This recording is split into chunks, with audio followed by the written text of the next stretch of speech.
El propósito del enemigo siempre va a ser destruir la familia que Dios creó. Por eso hemos decidido dividir esta historia en 2 episodios y comenzamos hoy con la vida de Teresa, una mujer que jamás se imaginó el después que vendría a raíz de conocer a Cristo. Escuchemos su testimonio.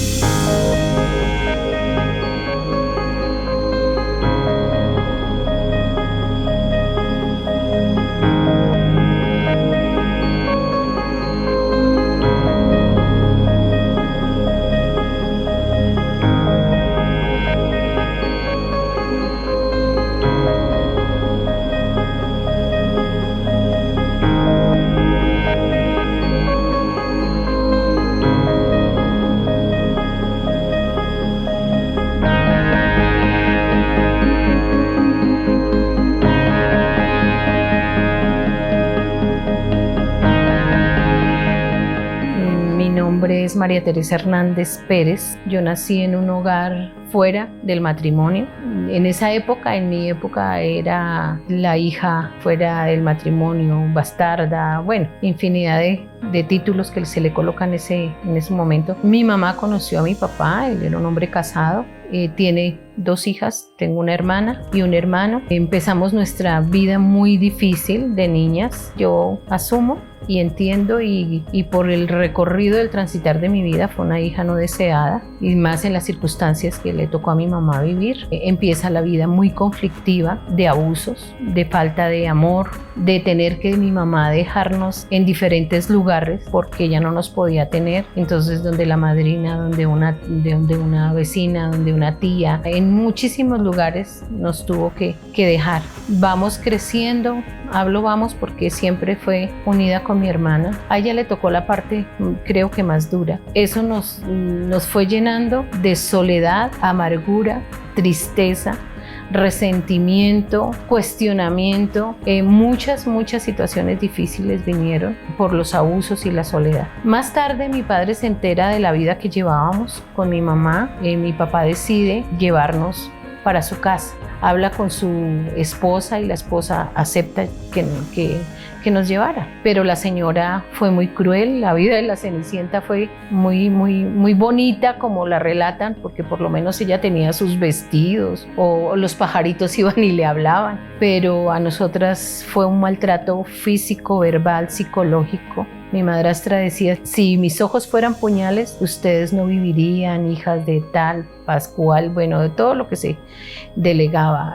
Quien se nos acercara a nosotros a hablarnos con cariño, ella le decía a la persona: los amigos de mis enemigos no pueden ser amigos míos. Eran palabras muy crueles, y los oficios que ella nos ponía eran muy duros. Los oficios que a mi hermana le tocó fueron más crueles. Hubo un momento que nosotras con mi hermano pensamos en lanzarnos del 2º piso, pero siempre había un temor. Mi papá descubre esta situación por algo que habían hecho conmigo. Él era médico, él era político, había citado a un paciente a las 3 de la tarde, no había avisado. A mí me había dado una hermana una golpiza muy dura, me había metido con ropa y todo al baño, y en ese momento yo vi a mi papá. Entonces, al darse cuenta de lo que estaba sucediendo, ahí eso se armó la de Troya, como se dice, y ahí mi papá le tocaba decidir, porque ya ellas dijeron: o ellas, el hogar, o nosotras. Mi papá decidió conseguir un internado, nos llevó a un internado, las religiosas adoratrices. Yo iba a ser religiosa, porque la verdad, en el único lugar donde yo no recibí maltrato fue allá en el colegio de las religiosas. Antes yo cometía cosas para que no me dieran salida, porque no tenía para dónde igual. En cambio allá los fines de semana era bonito. Ya me colocan externa, saben que una hermana de mi papá podía tenernos. Mi hermana sí decidió salir de la casa. Yo me quedé con mi tía. Mi tía era una señora de esas señoras santafereñas, muy estricta. No me dejaba ver televisión, no me dejaba tener amistades. Yo hablaba hasta con los cojines de la sala porque yo no tenía con quién hablar. Ya quedaba yo externa en el mismo colegio de las adoratrices. Ahí me conozco yo con una compañera, Rosalba Hernández. Entonces quedamos Hernández ella, Hernández yo, y nos hicimos muy amigas. A ella le daba el estudio el hermano hermano, Darío Hernández, el que vino más adelante a ser mi esposo. En una ocasión me invitaron a su casa, yo me fui a escondidas y como tenía la promoción de que yo cantaba, imitaba a Claudia de Colombia, bueno, todas esas músicas, entonces me pusieron a cantar ese día y él pidió permiso con mi tía para que nos pudiéramos ver. Cuando él le dio el ingreso, le dijo: caballero, aquí la visita es 1 hora, de 5 a 6 o de 6 a 7. Pero las visitas que teníamos, era mi tía siempre ahí sentada con nosotros. Total, no pudimos conocernos, ni él a mí ni yo a él. Duramos casi 3 años de novios. El hecho fue que él me propuso matrimonio. Para mí, el hecho de soñar con un matrimonio era lo más grande, porque yo decía: voy a tener quien me ame, voy a tener algo mío. Y cuando él me pidió el matrimonio, mi papá me mandó a hacer el vestido. Yo me lo ponía todos los días, lo danzaba, yo, mejor dicho, feliz, porque yo decía: llegó como que ese lo que uno anhela, ya no va a haber más soledad, ya va a haber amor. Y me casé.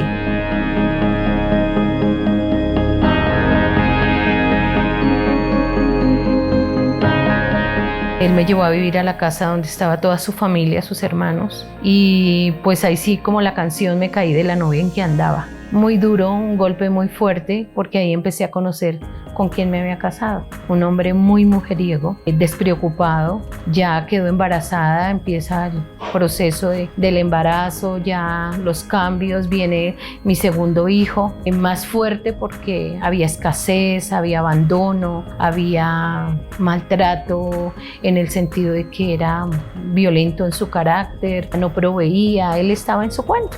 Entonces me tocó muy difícil, quedo de nuevo embarazada y nace mi hija.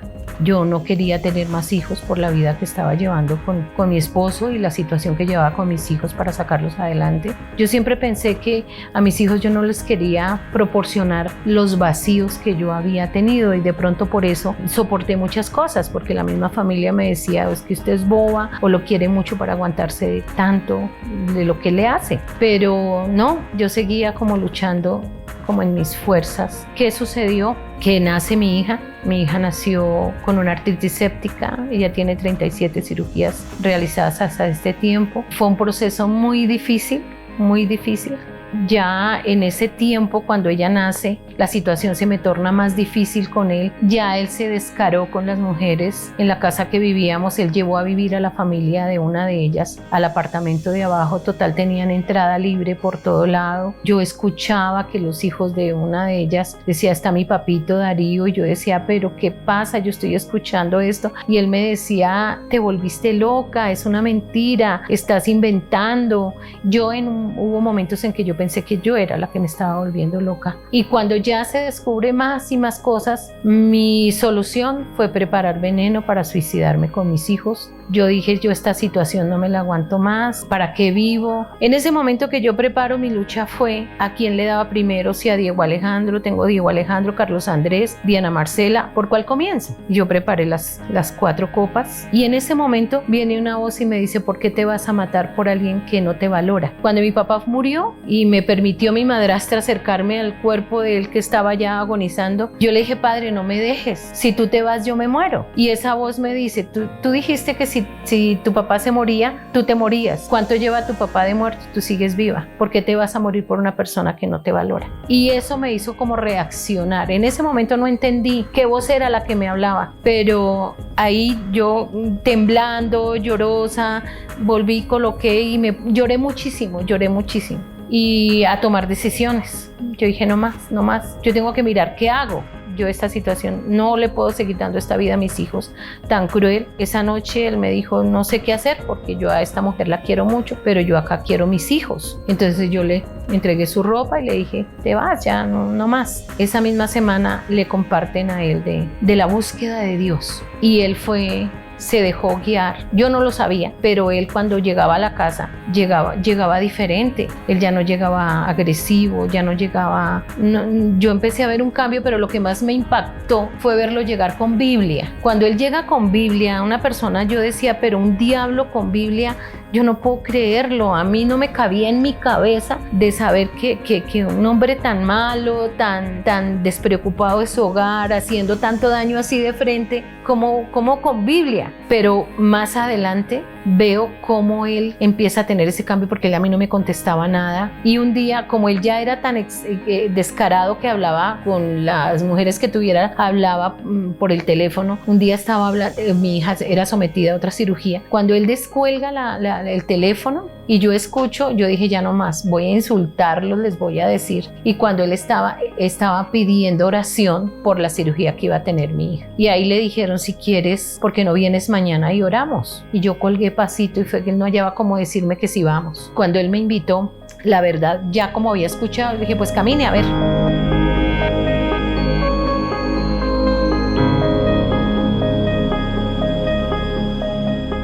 La verdad, yo fui muy tocada ese primer día que yo entré a la iglesia. Me impactó dos cosas bien tremendo que me llegó al corazón. Fue el trabajo que hacen los sugieres, la bienvenida. Como yo nunca había tenido como una bienvenida, ¿cómo estás? Algo que lo saludaran a uno con aprecio, cariño. Eso me impactó, el recibimiento que me hicieron. Y lo otro, la alabanza. Eso me quebrantó muchísimo y me empezó a gustar. Pero no tuve un cambio porque yo pensaba que yo no tenía errores, que yo todo bien porque yo era la sufrida, la pobrecita, todo era yo y el malo era él.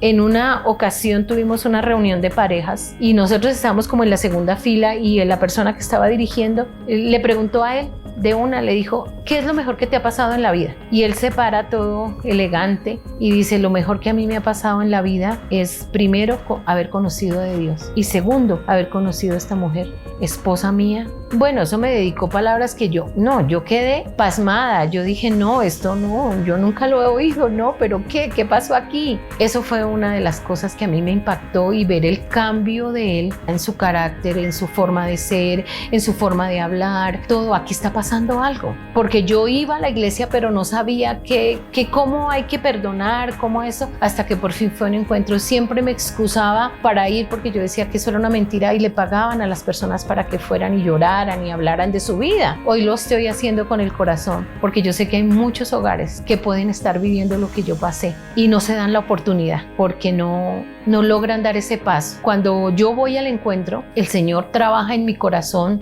trabajó en mi sanidad y la primera que estuve dando testimonio en una tarima fui yo, pidiendo perdón. A mi madre le pedí perdón porque llegué a sentir mucho resentimiento por habernos abandonado. Pude abrazarla y sentir esa ternura con ella y ella conmigo, sus últimos tiempos que estuvo antes de partir con el Señor, porque ella conoció del Señor. Y hoy puedo decir con un orgullo santo que el Señor nos vino procesando, vino sanando, se lo permití. Le permití al Señor, porque es que yo no le permitía que se acercara a mí, porque yo veía a un Dios, un Padre de lejos, el que yo había tenido. Cuando Él está en mi corazón, disfruto lo que puedo hacer para el Señor y es vivir lo que vivimos hoy, una familia sacerdotal. Mis hijos todos le sirven al Señor, son adoradores y yo lo que más admiro hoy en día, hoy, el después, es saber que tengo un esposo que es un sacerdote, un pastor y un maestro de la palabra. Antes él de pronto le preguntaban de otro tipo de cosas, de mujeres y lo que hacía con las mujeres. Hoy en día se le pregunta en dónde dice la palabra, el versículo, dime la Biblia y él te lo dice. O sea, es algo tan hermoso lo que Dios vino haciendo y hoy disfruto de mis hijos, de las esposas de mis hijos, de mi yerno, del esposo de mi hija y de mis preciosos nietos. Son 4 nietos que disfruto y la bebé que viene en camino. Es una gran bendición el saber que darnos una oportunidad valía la pena. En una ocasión mis hijos tuvieron que ministrar en el Coliseo y a mí me tocaba con mi equipo en el tercer anillo. Mis hijos estaban en la alabanza y yo lloré muchísimo y una de mis discípulas me dice, te debes sentir muy orgullosa. Le dije, no. Orgullosa no, agradecida con Dios que detuvo mis manos para no envenenarme con mis hijos y hoy estoy disfrutando lo que Dios sí tenía preparado para nosotros. Siempre le digo, Señor, gracias por esa bondad infinita que tú tuviste para acercarnos a ti y disfrutar de estas bendiciones que hoy en día estamos disfrutando. Ha sido una tremenda bendición el poder gozarnos y vivir en la presencia del Señor disfrutar mi familia es lo que más me emociona cuando nos reunimos. Fuimos ungidos como pastores, o sea, el después que Dios tenía era hermoso. Las oportunidades Dios nos las da, no las despreciemos. Nosotros podemos estar cerca al premio, a la bendición, pero de mí depende si la tomo o la dejo. Y yo la tomé, y por eso hoy les puedo decir con todo el corazón y con la alegría y con el gozo de que valió la pena. El libro de los Salmos, capítulo 77, versículo 11 dice: prefiero recordar las hazañas del Señor, traer a la memoria sus milagros de antaño. Una de las grandes lecciones que nos deja este testimonio es que hasta que no le permitamos a Dios que entre en nuestras vidas, Él no va a sanar todo ese pasado infructuoso, difícil y traumático. Y solo así vamos a poder ver el después que Dios tenía para nosotros, como le pasó a Teresa en esta historia. Los esperamos de hoy en 8 con la conclusión de este testimonio en un episodio más aquí en este canal. Dios los bendiga.